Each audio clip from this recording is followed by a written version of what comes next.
Hello everyone, good morning. So today in this lecture we are going to talk about genetic code, and the learning objective for today's lecture would be definition of genetic code, characteristics of genetic code, and finally we will conclude today's lecture with GenCode. Okay, so let's at first begin with what genetic code is. अब यो genetic codeलाई हामी nucleotide बेसिसहरु जुन हामीले पढिसक्यौं एथिनाइन, guanine, cytosine, uridine. So these are represented with letters A, G, C, U. अब यिनहरुको डिक्सनरीको रूपमा अथवा यिनहरुको sequence जसले amino acid प्रोटिनमा हुने एमिनो एसिडको सिक्वेन्सलाई डिक्टेट गर्छ अथवा डिटरमाइन गर्छ, त्यसैलाई हामी जेनेटिक कोड भनेर भन्छौं. र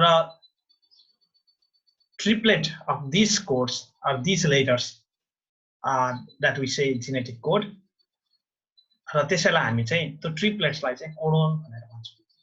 But simply यिनै न्यूक्लियोटाइड्सको ग्रुप जसले एउटा एमिनो एसिडलाई कोड गर्न सक्छ, we call that codon. Or simply somewhere we can also say code for amino acids or amino acid code. So codons, they are composed of 4 nucleotide bases, again A, G, U and C. यो चारवटा letters चाहिँ बन्नलाई use हुने हो. तर remember that in a single codon there are only 3 letters, है. यी तीनटा मात्रै न्यूक्लियोटाइड बेसेसहरु छन्. सो अब कति हुन सक्छ त भन्दा चारवटा हामीसित लेटर छ, र हरेक तीनटाले यदि एउटा कोडन बनाउँछ भने it will be the total number of possible codons is 4 power 3. So that would be 64 codons.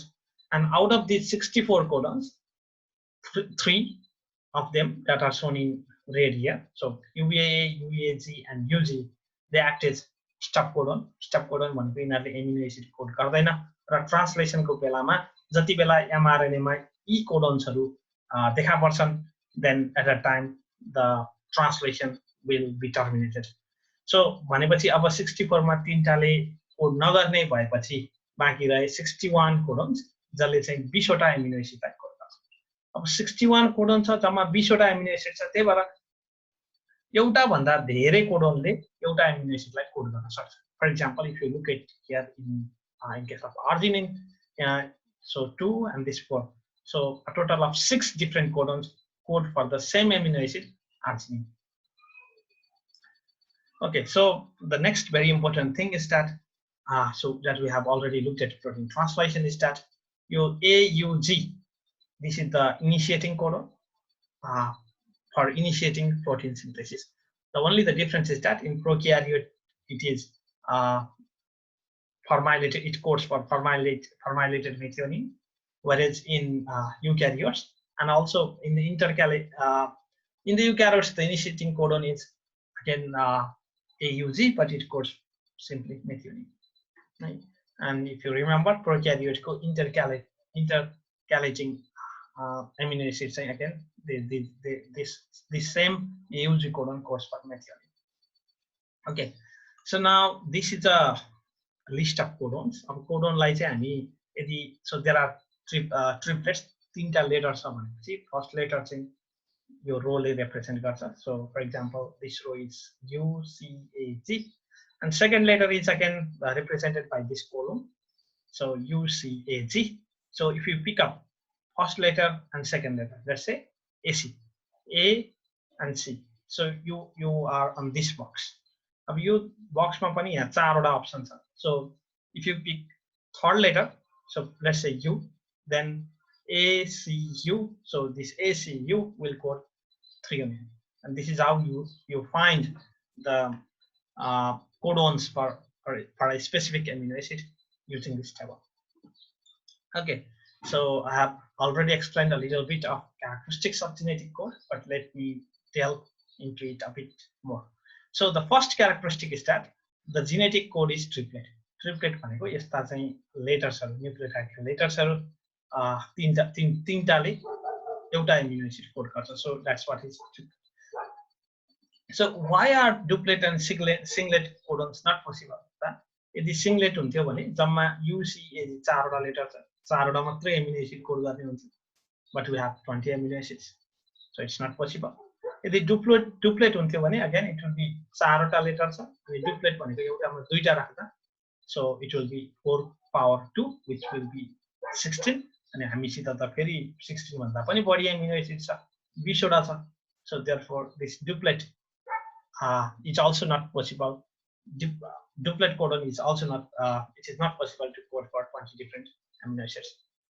अब यो डिजेनरेट भनेको के त भन्दाखेरि डिजेनरेट भनेको सेम सो यो सेम कोडनले यो चारवटै कोडनले इट कोड्स फर क्लास यो चारवटा प्लस यो दुईटा कोडनले दे कोड फर आर्जिन भनेको अब एमिनो एसिड 20 वटा छन् कोडन 61 वटा छन् भनेपछि एउटै एमिनो एसिड कोड गर्न धेरैवटा कोडनहरु पनि गर्नुपर्ने भयो जस्ट टु किनभने त्यस यदि 61 वटा एमिनो यदि 61 वटा कोडनले एमिनो 20 वटा एमिनो एसिड कोड गर्छन् भने that is on the case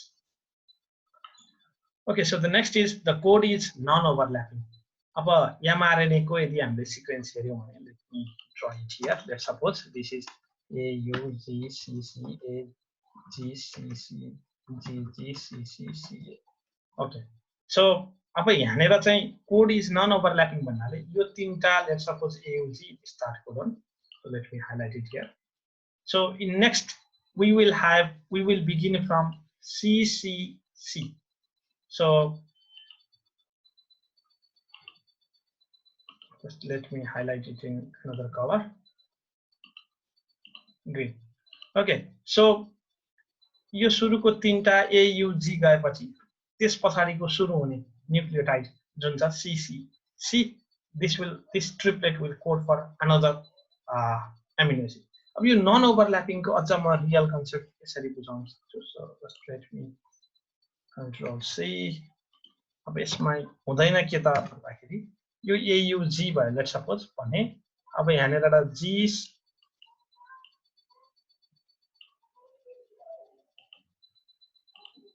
अब यस्तो चाहिँ हुँदैन यो AUG ले एउटा कोड गरेपछि यो GCC ले अर्को कोड गर्न चाहिँ मिल्दैन so this is not the case यस्तो चाहिँ हुँदैन so that is what it is non over this is wrong and this is right अब अर्को छ जेनेटिक कोड इज कमालेस भनेको AUG सिद्धेपछि लेट्स सपोज यहाँनेर अर्को A थियो भने then this A can not be skipped यदि यहाँ A हुन्थ्यो भने यो A पनि अब next codon will be after AUG next codon will be ACC अनि यो ACC ले चाहिँ अर्को यसले कोड गर्न सक्ने amino acid let's check it from here A first letter second letter C and then again C so ACC so it will be 3 only right तर यदि यहाँ चाहिँ यदि यहाँ यो A हुन्थेन भने AUG पछि CC ले जे कोड गर्छ जुन एमिनो एसिड कोड गर्छ त्यही नै हुन्छ भन्न खोजेको बीचमा अरु केही पनि छोड्न पाइदैन there are no gap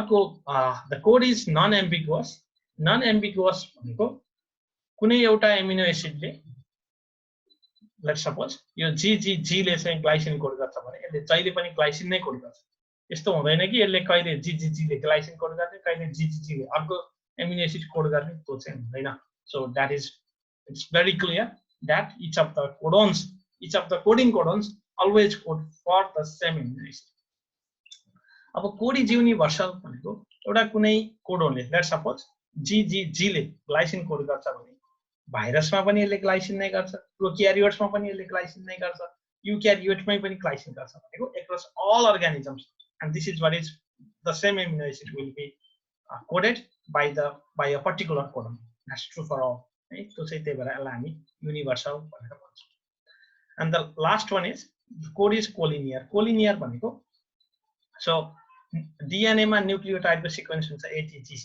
they have different sequences and then त्यसैसित म्याच गरेर अथवा त्यही सिक्वेन्सले DNA को न्यूक्लियोटाइड को सिक्वेन्सले mRNA मा कोडन को सिक्वेन्स डिक्टेट गर्छ अथवा डिटरमाइन गर्छ and the difference is that अब DNA को कोडिङ स्ट्रान्ड को सिक्वेन्स नै mRNA मा आउने हो only the difference is that instead of T there will be U in mRNA अब mRNA मा भएको कोडन चाहिँ फेरि त्यसले प्रोटिनमा एमिनो एसिड को सिक्वेन्सलाई फेरि डिक्टेट गर्छ फर एक्जाम्पल यदि यो कुनै एउटा